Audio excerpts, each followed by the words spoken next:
দেৱৰ চতুৰ্দশ মৃত্যু বাৰ্ষিকী আৰু এই বছৰটো ভাৰতৰত্ন সুধাকান্ত হাজৰিকাদেৱৰ জন্ম শতবাৰ্ষিকী অনুষ্ঠান।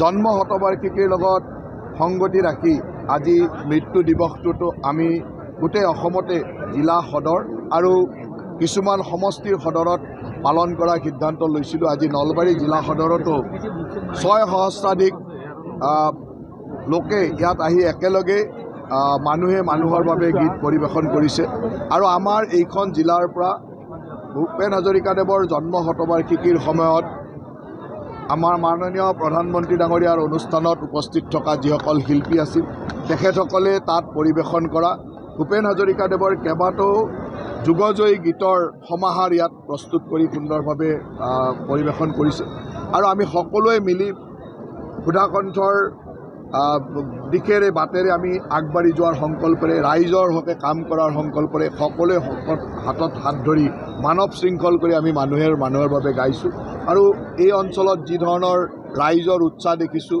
সকলো ওলাই আহিছে। আমাৰ চাকৰিয়াল লোকসকলেই হওক বা অন্যান্য স্কুলৰ ছাত্ৰ ছাত্ৰী হওক বা অন্যান্য সমাজৰ লগত জড়িত থকা বিভিন্ন লোক ওলাই আহিছে। আহি একেলগে এই পৰিৱেশ সৃষ্টি কৰি সঁচাকৈয়ে ভূপেন হাজৰিকাদেৱক যুগজয়ী কৰি ৰখাৰ ভূপেন হাজৰিকাদেৱৰ অমৰ কৰি ৰখাৰ বা তেখেতৰ সৃষ্টিক আগুৱাই নিয়াৰ প্ৰয়াস কৰিছে। গতিকে মই সকলোলৈকে এই চেগতে ধন্যবাদ জ্ঞাপন কৰিছোঁ।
যিকোনো খবৰৰ বাবে যোগাযোগ কৰক 7099017330 লগতে 7099017110 নম্বৰত।